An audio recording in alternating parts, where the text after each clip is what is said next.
As the auditorium door clicked shut behind her, the air inside seemed to shift.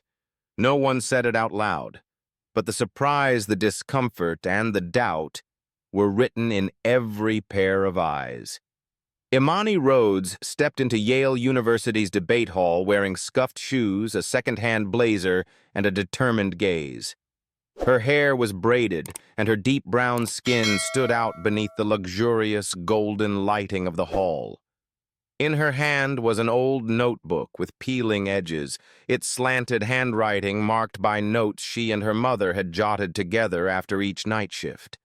Then a voice rang out, not loud but sharp enough to slice through every breath in the room. "Who let her in here?" A male voice, cold, with a trace of mockery. The room froze. Expensive suits turned their heads. All eyes found Imani, the only black girl in the room. The question, though brief, carried the weight of an entire system of judgment, skin color, background, and a silent assertion: "You don't belong here." The speaker was Gregory Sterling IV, the top-ranked debater in the nation and the fourth-generation heir of a prestigious financial dynasty in Connecticut. A custom-tailored blazer, a voice honed by professional coaching, the smug nod of someone raised in constant affirmation. Imani said nothing. She walked slowly past the rows of chairs, her gaze held steady. But inside, every word lingered like a cold, cutting scratch. She was used to it, used to being the only black girl in her classes, used to scholarship interviews where people said, "You're so resilient," but their eyes seemed to imply, "We're giving you a shot, don't mess it up." Here at Yale, even silence had a sound. It was the sound of prejudice, not shouted, not screamed, but present as clearly as the spotlight illuminating the invitation in her hand. Why her? That morning, Connecticut was cold and overcast, as if the air itself wanted to remind everyone this place is not for the faint of heart.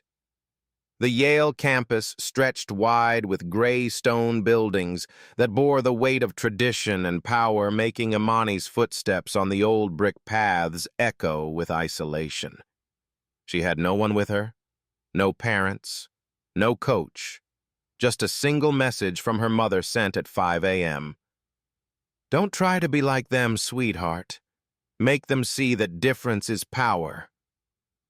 Those words clung to her like a second skin, carrying her through the gate with her chin held high. Inside the main hall, contestants were arranging chairs, chatting and laughing. Crisp white shirts, gleaming watches peeking from under sleeves. They introduced themselves by the names of their high schools: Phillips Exeter, Horace Mann, Choate, Rosemary Hall.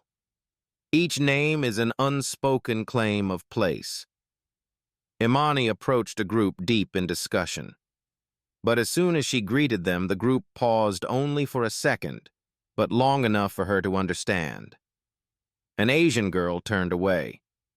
A white boy forced a tight-lipped smile. Sorry. We're finalizing our strategy notes. No one asked where she was from. No one asked her name. But they spoke behind her loud enough for her to hear. She's probably the diversity spot the school invited to fill a quota. Yeah, I heard she's from some public school in Atlanta. Do they even have a debate team? She sat down in the last row next to the window, took out her worn notebook.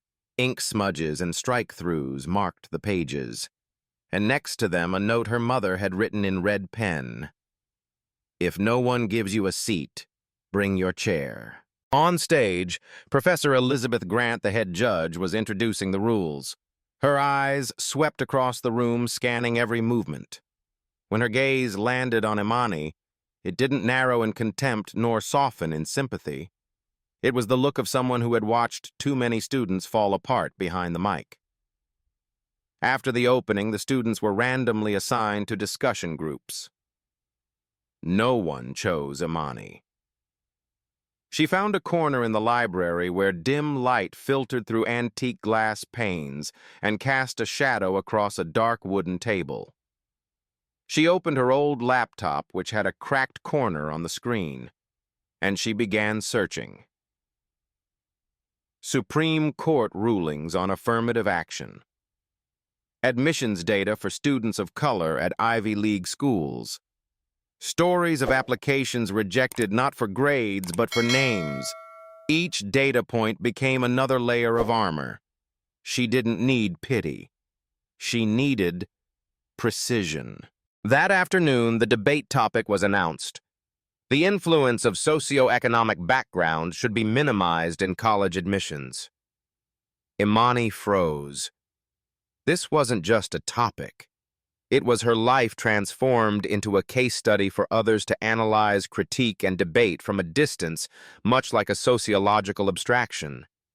She looked around.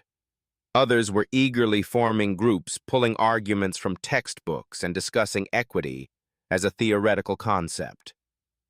But to her it was daily reality. Being rejected because of her home address. Having her bag checked more thoroughly at the airport. Watching white classmates get favored by teachers even when she had a higher grade. And because of that, she knew they might speak better, but they couldn't feel it. Just then, Gregory Sterling, with the ease of someone treating the tournament like a choreographed performance, raised his voice in the middle of the room. Interesting. Should I slow down so the schools without air conditioning can keep up? Laughter scattered across the room.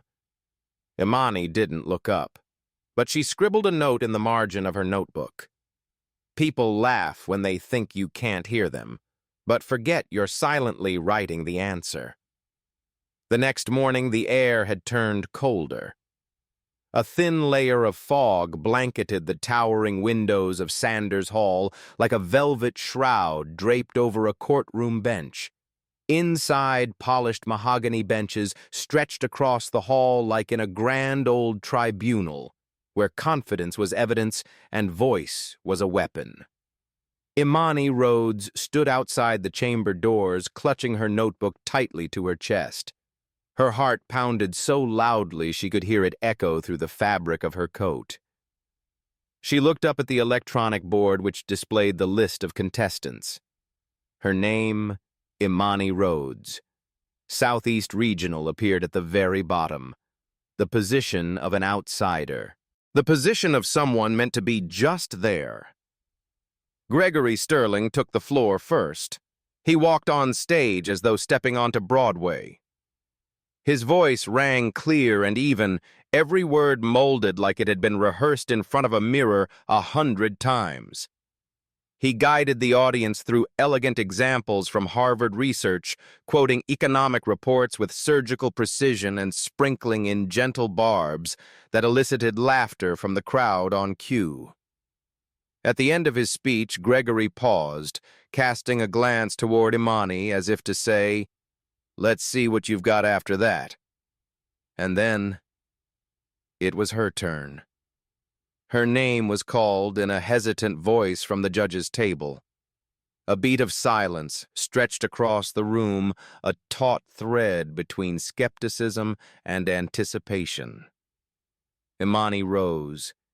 Each step past the rows of chairs came with whispered barbs like nails in her back. Let's see how she talks. Maybe she'll just quote Oprah and call it a day. Don't expect it to flow. But Imani didn't stop.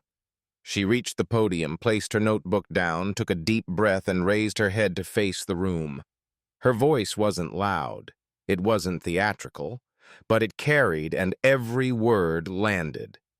Before I begin, I'd like to thank Yale University for inviting me here, even though it's clear some in this room believe I shouldn't be.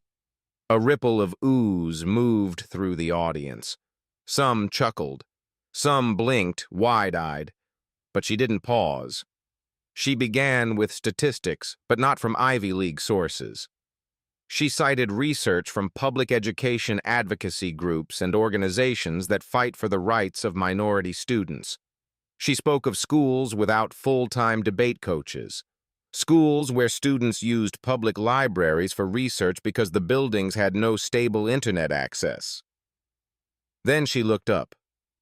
Some people in this room, when they hear low-income public school, they think deficit. But I'm standing here today not because I had a choice. I'm standing here because I didn't. Her gaze shifted and settled on Gregory. For some, a college seat is a family tradition. For me, it's the first time anyone in my bloodline has seen the gates of the Ivy League. No one clapped, but no one spoke. It was the silence of minds being shifted. She ended with a quote written in bold inside her notebook, minimizing the role of socioeconomic background in college admissions. It is not charity. It is not a handout. It is restoring fairness for those who've been climbing uphill without a map. She bowed her head, closed her notebook, stepped off the stage. This time there was applause. Not thunderous, not performative, but real, unforced, unpolished. She walked past Gregory. He leaned slightly, murmuring cute speech. "Let's see who remembers you tomorrow." Imani said nothing. She kept walking like someone who knew truth doesn't need to be shouted. It just needs to be spoken at the right time. That morning, the debate hall was flooded with a sterile white light, like an operating room where emotions were dissected, examined, and judged. Contestants arrived earlier than usual.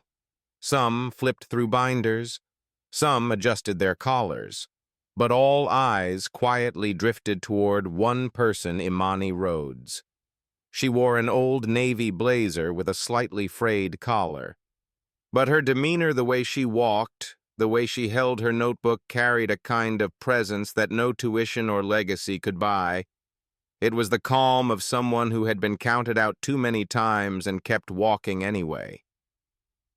At the front of the auditorium, the day's topic lit up. Affirmative action does more harm than good. The first speaker this round once again was Gregory Sterling. He walked up with the ease of a man pacing through his backyard. His first sentence was carefully crafted with practiced sarcasm. "I believe colleges should admit based on effort, not emotional need. Not because someone looks underprivileged, but because they truly deserve it." A few claps echoed from the audience seats. Gregory smiled, paused for effect, then turned his head and looked directly at Imani. "We shouldn't select people just to improve the diversity stats on a brochure. Education is not a stage for emotional theater." His words ended like a well-aimed jab. No names were used, but everyone knew the target. Imani sat still, unmoved. She reached into her notebook and pulled out a page, scribbled handwriting, crossed out lines, but one line printed in bold red ink. "Don't respond with anger. Make them unable to respond with reason." Her name was called. Imani Rhodes, Southeast Regional. "Please step up." She walked to the podium. This time no one whispered. No one laughed. Because by now they'd seen when Imani spoke, the room changed. "Before I begin, allow me to make one thing clear. I am not the result of a policy. I am the product of a system that tried very hard to make sure I wouldn't be here." A small shockwave rippled through the hall. I grew up in a neighborhood where the public library was open 3 days a week, where teachers rotated constantly because there wasn't enough funding to keep them, where SAT prep was a luxury because kids had to work jobs to help their families instead of studying. She paused, locking eyes with the judges in the center row. And yet, I'm still here. Not out of pity, out of defiance. So if you ask me, is affirmative action necessary, I ask back without it, who among us would ever get the chance to break through the walls you built? She pulled out a small chart from her notebook, comparing the percentage of white students with college-educated parents to that of first-generation students of color. She pointed to it. You call that tradition. I call it inherited privilege. She ended her speech with a slow beat voice, steady, not loud. Affirmative action isn't about race. It's about dismantling invisible advantage. Because if we truly believe in merit, let's begin by removing what some carry on their backs from the starting line. She stepped down from the podium, and this time no one remained still. Applause erupted quick, strong, and sustained.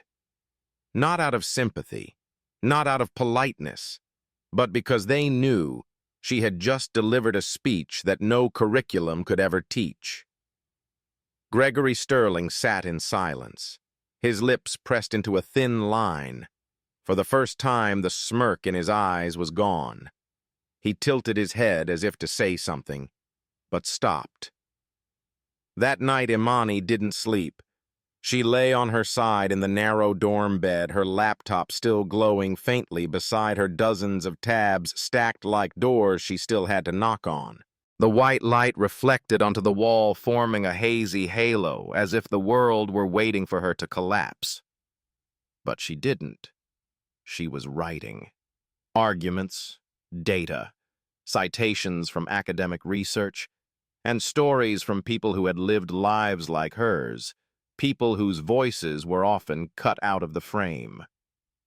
That afternoon, the next debate topic had arrived in her official email: digital activism versus traditional grassroots organizing. A challenging subject, but one she understood down to the bone. Imani thought back to the aftermath of Hurricane Katrina, when her neighborhood lost power for days, and the entire community had relied on Facebook accessed through old phones to call for help. She remembered how crowdfunding had helped her mother pay for her grandmother's hospital bill when the insurance company denied it for insufficient paperwork. To her, digital activism wasn't a concept, it was survival. Near 11 p.m., just as she was staring at layers of graphs and data maps, a new email popped up. From admin debate, yaleedu.org. Due to unforeseen scheduling conflicts, your debate topic has been reassigned. Please prepare for the American education system rewards conformity over creativity. Failure to comply will result in disqualification. Her heart skipped a beat. She triple-checked the sender's address. It matched the official tournament domain, exactly, no reason to doubt it. And this was Yale, where everything was supposed to be meticulously organized. Right, Imani sighed, deleted her entire draft, and opened a blank document. From then until 2 a.m., she did nothing but write a brand new speech from scratch. Her eyes were red, her wrist ached, but every line she typed came out precise, unrelenting. She wrote about a school system that stifled imagination through standardized testing, one that rewarded students for memorization over critical thinking. She had no idea that while she was writing, a dirty trick was being completed. The next morning, Imani walked into the hall with a freshly rewritten speech gripped in her hand. Her hair was tied back. Her face looked exhausted, but her eyes stayed focused. The moment she reached the check-in table, Professor Grant's voice rang out sharp, "Imani Rhodes." "Where were you during this morning's briefing?" Imani furrowed her brow and held out her phone, pulling up the email. "I received a notice about a topic change last night." Grant took the phone. Her sharp eyes scanned the screen. She froze. "This wasn't from us. This is a fake email." The world tilted for a second. Imani's hands trembled slightly. She looked up, steadying herself. Then, "What's the actual topic?" Grant's voice was firm as stone. "Technology has eroded authentic human communication. And you're up in 5 minutes." At the back of the hall, Gregory Sterling leaned casually against a dark wooden column. When their eyes met, he tilted his head slightly, lips curling into a smirk, and mouthed, "Oops." Anger surged through Imani like a tidal wave, but she didn't break. She turned away, quietly walked to an empty corner, took out her notebook, pulled out a blank sheet, a pen, and started to write. 3 minutes left. Her hand flew across the page. Social media kills conversation. People replace empathy with emojis. Even here, students hide behind filters, not voices. She crossed out rewrote and added to it. No citations, no stats, only truth. When her name was called, Imani walked to the front of the room. She carried nothing but a folded sheet of paper and a heart that had just been thrown to the floor. She took a deep breath and looked directly at the audience. We used to talk at the dinner table. Now we text even when the person's sitting 2 steps away. I grew up surrounded by seen messages with no replies. Apologies through stories, not through eye contact. And here at Yale, I see many of you speak fluently about connection, but can't seem to ask the person next to you, "Are you okay?" Imani didn't end her speech with a quote, she ended it with a lived experience. Technology didn't destroy connection. We let it. And for the first time, the hall erupted in applause, even though she had no data, no charts, no Harvard Business Review citations, only an 18-year-old black girl pushed into a trap, who turned that trap into a podium. The next morning, light mist blanketed the stone steps leading into the debate building like a fine dust settling on Yale's old prestige, solid, cold, and quiet. Imani Rhodes sat curled around a cold cup of coffee, eyes fixed on the results board for the quarterfinals which had just gone up minutes earlier. Her heart no longer raced. Not because she wasn't nervous, but because last night she had hit the bottom and still stood back up. Her phone buzzed. Notification, quarterfinal results posted. She stood, strolled toward the board. Each step felt like a year's worth of doubt, of unspoken questions. Would they let me move forward? Her eyes scanned the rankings. 1. Gregory Sterling. 2. Priya Shah. 5. Imani Rhodes. She thought she had read it wrong. 5th place. Enough to qualify for the semifinals. Despite the trap. Despite the lack of preparation. Despite not playing by their rules. A long breath escaped her chest. Light. Strong. Across the hallway, Gregory Sterling stood reading the same message on the board. His eyes paused on her name. And for a brief moment, the smile of someone always in control disappeared. That afternoon, while Imani was reviewing notes in the library, a shadow fell across her desk. Professor Elizabeth Grant. Same elegant gray suit. Same thin-rimmed glasses. Same composed presence, but today, her eyes held something different, something more focused. "Miss Rhodes," her voice low and steady, "I'd like to speak with you privately." In a small room lined with decades of champion debate photos, Imani sat silently in an old leather chair. Grant didn't waste time. "I reviewed the email you received. It wasn't from our system." The sender spoofed the domain. Imani clenched her hands, her voice raspy. "Then who?" Grant met her gaze. For the first time, her expression cracked just slightly. "We can't release names yet, but internally, we know, and that person will not be allowed to compete in the final round even if they win." Imani's hands tightened. Not quite relief, more like A warped form of justice. Why not make it public? Because Yale is protecting its reputation, and the person responsible is the son of a major donor on the funding board. A long silence. Imani's voice came low, not angry, just clear. If I don't speak up, this will happen again, to someone else, to someone who might not be strong enough to rewrite a speech in 5 minutes. Grant folded her arms, staring out the foggy window. You're different. You haven't broken. But know this. This system swallows dissenters too early. Imani lifted her chin. I'm not speaking up to stand out.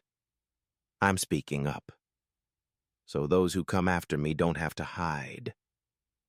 Grant paused. Then her voice softened for the first time, bearing something personal.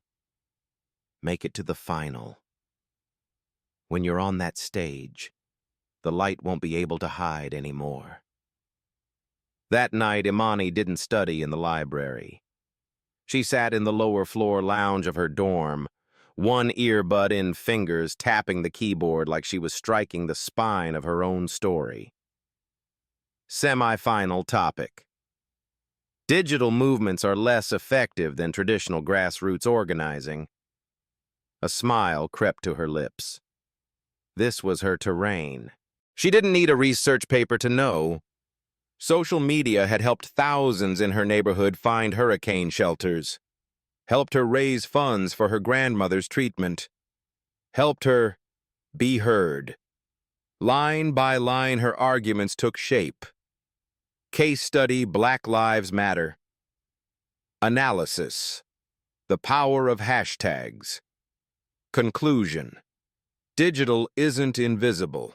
It's a megaphone for those without microphones. The morning of the semi-final round, the sky hung thick with gray, as if even the weather was bracing for a storm not from nature, but from what was about to erupt inside Sanders Hall. Imani Rhodes stood backstage, clutching a hastily printed page of notes. From beyond the curtain, the buzz of conversation, the shuffle of footsteps, and the static hum of microphone checks built into a wall of sound, one she was about to walk through. Her opponent that day was Priya Shah, daughter of 2 Ivy League professors, 3-time state champion for New Jersey, national title holder, dubbed Harvard's rising star. She stepped backstage in a beige suit hair, neatly tied smile, impeccably composed. She nodded at Imani, then turned away. Not hostile, not warm, just cold. The hall was packed. Students, professors, and a few local journalists all in attendance. Cameras are stationed at the back. A banner reading Yale National Debate Semifinal hung dead center on the wall. Professor Grant sat in the front row. Her gaze didn't stray from the wings. Imani knew she was waiting to see whether the quota girl would meet the standard or shatter it. Priya began. Her voice was steady and sharp with perfect intonation like a studio recording. She argued that digital activism was shallow, impulsive, and easily manipulated by fleeting emotion. Her evidence hashtag campaigns that never led to policy. Her emphasis, digital doesn't change reality, it only changes the trending bar. The audience nodded. They were used to that style, polished, intellectual, non-confrontational, comfortable. Then came Imani's turn. No headset mic, just a wooden podium and her voice. She took a deep breath. The question today isn't whether digital activism is perfect. It's whether it's the only tool left when all other doors have been shut. Not a sound. When Hurricane Katrina hit New Orleans, hundreds of families like mine weren't warned in time. But tweets and live streams, they saved dozens of children. When my uncle died because relief came too late, we had no power to question the government. All we had was a crowdfunding page and trembling status updates. And when I arrived here to speak, I too didn't have a microphone. All I had was Instagram posts from my community and the belief that even small voices deserve to be heard. Imani lifted her chin. She wasn't reading. She looked straight at them. You say digital activism is impulsive. Then say that to the 16-year-old black girl wrongfully arrested and released after 3 million signatures online. Say that to the LGBTQ+ youth who found family through a hashtag when their own turned away. Say that to those who never got the chance to stand here like I do. Someone in the crowd wiped a tear. Others looked at one another like something had been peeled away. Priya looked down. Imani didn't stop. Debate is about proving arguments, but sometimes lived pain is the strongest argument of all. When she finished, there was no immediate applause, just a long silence. Not awkward, not polite, just real. Then a single clap, then another, then a growing wave. Some stood. One hand pressed to a chest, and in the corner of the room, Professor Grant gave a very subtle nod. 15 minutes later, the results were announced. The winner of the semi-final round, Imani Rhodes. Priya paused for a moment, then walked over to shake Imani's hand. I've never lost because I felt something. Today, I think I learned something. Imani nodded. No reply was needed, because in that moment she knew she had broken through the wall the system had built from the beginning. Final round morning. The sky was draped in a dull sheet of lead gray. On the stone steps of Sanders Auditorium, the air was taut not because of who was about to speak, but because of who was about to be challenged. Imani Rhodes stepped slowly through the grand doors. In her hand, her old notebook filled not only with arguments, but a personal history of exclusion. Her final opponent, Gregory Sterling. No surprise. He had led the rankings throughout the competition. Represented Yale. Trained by a private coach since 8th grade. Had delivered a TEDx talk. And was the son of one of the debate tournament's major donors. If Yale were a castle, Gregory was the foundation stone. Imani was the girl never invited in, but who was now clawing open the gate with her bare hands. The room was packed. Students, judges, local media, and for the first time, Yale's administrative board sat in the audience. No one said why, but many knew Gregory's dirty play was no longer a complete secret. The final topic lit up on the screen. Traditional institutions remain the best guardians of academic integrity. Imani let out a quiet laugh. A topic about trust in a place that had protected silence more than justice. Gregory began. Same calm tone. Same polished logic. Quoting cabinet-level education officials referencing multi-page reports, his phrases chiseled like marble. No system is flawless. But if we lose faith in academic institutions, we lose faith in knowledge itself. Applause followed.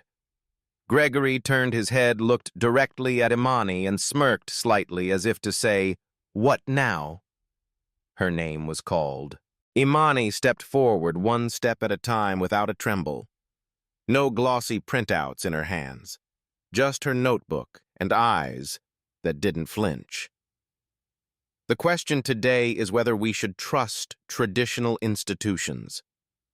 I don't deny that many good things have come from them, but I ask who are the ones chosen to benefit from those good things, and who are the ones always left outside the door? The room held its breath. If the system were fair, I wouldn't have received a fake email. If the system were honest, the person who sent it wouldn't be standing beside me today. And if the system truly protected integrity, then maybe I wouldn't need to wear my pain like a resume just to be heard. Gregory shifted in his seat. His eyes looked away from Imani for the first time. She continued, "They say I'm an exception, but I don't want to be the first black girl to win this competition. I want to ask why in all this history has no one like me ever won? It's not because we weren't good enough. It's because you never looked close enough." Applause burst out, but Imani gently raised her hand. The room fell silent instantly. "I didn't come here for applause. I came to prove that I, the girl once seen as a walking quota, am standing here telling the truth about a system never built for me. And that truth deserves to be said out loud." The rebuttal round began. Gregory came at her as expected, dissecting vague definitions, attacking with refined logic, and accusing, "You're bringing emotion into debate." Imani didn't flinch. "I bring experience.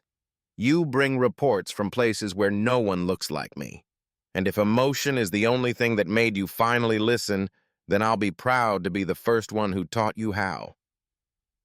The judges didn't respond. They just wrote faster. Imani sat in the waiting row outside the debate chamber, her fingers wrapped tightly around the frayed strap of her notebook, softened by countless folds and reopens. The room where the judges were deliberating remained closed, but the muffled sounds inside, low voices rustling paper, occasional sighs leaked out just enough to tighten every breath. She wasn't trembling. Not because she was sure of victory, but because for her just standing there speaking the truth in her voice was already something the system had long tried to deny her. Across the hallway, Gregory Sterling strolled along the wall. His once confident steps had grown hesitant. The cocky stance was gone. He didn't look at her, and for the first time, Imani didn't need him. 5 minutes later, the door opened. Professor Grant stepped out. Her face was stern as always, but something in her eyes had changed. "Both of you into the hall. The results will be announced now." Inside, the stage lights gleamed brighter than usual, as if they were there not just to mark a winner, but to witness a shift. The room held its breath. The cameras were rolling. Spotlights landed on the two placards at the judges' table: Gregory Sterling, Yale Imani Rhodes, Southeast Regional Public School. The name tags alone told the story of status. The announcer raised the envelope. "After multiple rounds of evaluation, debate, and rebuttal, we are honored to announce the winner of the Yale National Debate Invitational 2025. Imani closed her eyes just for one heartbeat. Imani Rhodes. No music, no effects. Just a breathless pause. And then an explosion of applause. Not from everyone, but from enough. Enough to drown out the remaining doubt. A few people stood. Priya, the semi-finalist, was the first. Several students clapped. And most surprisingly, Professor Grant nodded, then clapped. Slowly, deliberately. Imani still hadn't moved, until a hand extended toward her. "Gregory." He said nothing, just offered his hand, eyes lowered. But in that hand there was no arrogance, only silence. Imani shook it. Not firmly, not hastily, just enough to say, "I don't need you to accept me. But thank you for losing in a match where I didn't have to bow my head." After the award ceremony, once the crowd had dispersed, Imani remained in the empty hall. The spot where she had spoken still had the mic plugged into the wooden podium, and the overhead lights cast down as if retracing the steps of someone who didn't belong, but now had engraved her name into the space. Professor Grant entered. Imani didn't turn around. "You know," Grant began slowly, "when I first started in this field, I believed a great debate could be measured by structure, by logic." Imani nodded gently. "But today, you reminded me some debates aren't won by reason, but by making it impossible for others to keep pretending they didn't hear." She stepped forward and placed a thick envelope into Imani's hand, sealed with Yale's red crest. "Official invitation to the Honors Summer Program. Full scholarship." Imani opened it. Inside the letter, the certificate and a small note handwritten, "Can't wait to see how far you'll go. E. Grant." 3 weeks later, summer sunlight draped gently over a quiet neighborhood in suburban Atlanta like a soft towel across weary shoulders. The front awning of Imani Rhodes's house creaked in the breeze. Her mother, Marcia Rhodes, sat sipping iced sweet tea.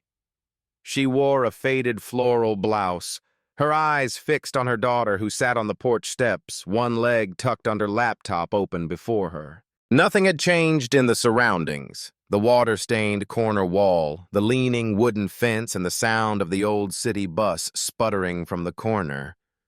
But her daughter was no longer the same. On the weathered table between them lay a thick envelope stamped with Yale's silver crest.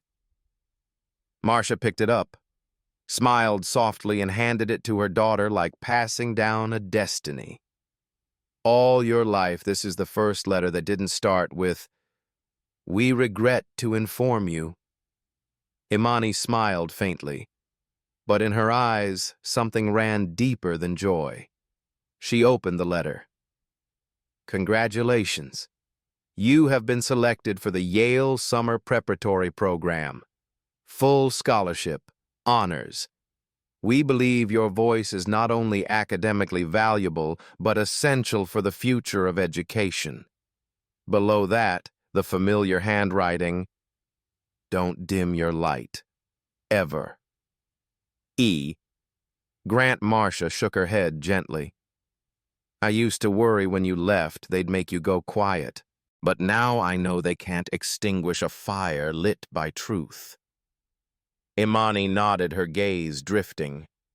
She looked back at the speech she had once written, the one that made a system stop in its tracks. Those words weren't just an argument. They were surviving. On her laptop screen, hundreds of messages poured in from all over. A girl from Baltimore wrote, "You're the first person who said what I always thought." A Latino boy in Texas, "I made your speech my alarm tone. I wake up ready." A public school teacher from Oklahoma, "Thank you. You made my students believe their voices matter." Imani read each one. She didn't reply. She simply remembered. That afternoon, she walked alone through the old park, the same one where she and her mother once practiced speeches. The wooden bench was still there, its back slightly bent, but still wide enough for a little girl with a notebook bigger than her hands. She sat, opened her notebook, and added a line, "You don't have to belong to make a place yours." The sun dipped behind the church steeple at the corner. Imani stood. On her shoulder, the last light of day, and a worn canvas bag with a hand-stitched quote from 9th grade. "Say it, even if your voice shakes." Her footsteps were light, but no one could deny she was clearing a path, not just for herself, but for the kids sitting in classrooms without air conditioning, in homes without Wi-Fi, in a world where their voices were deemed too different to be heard.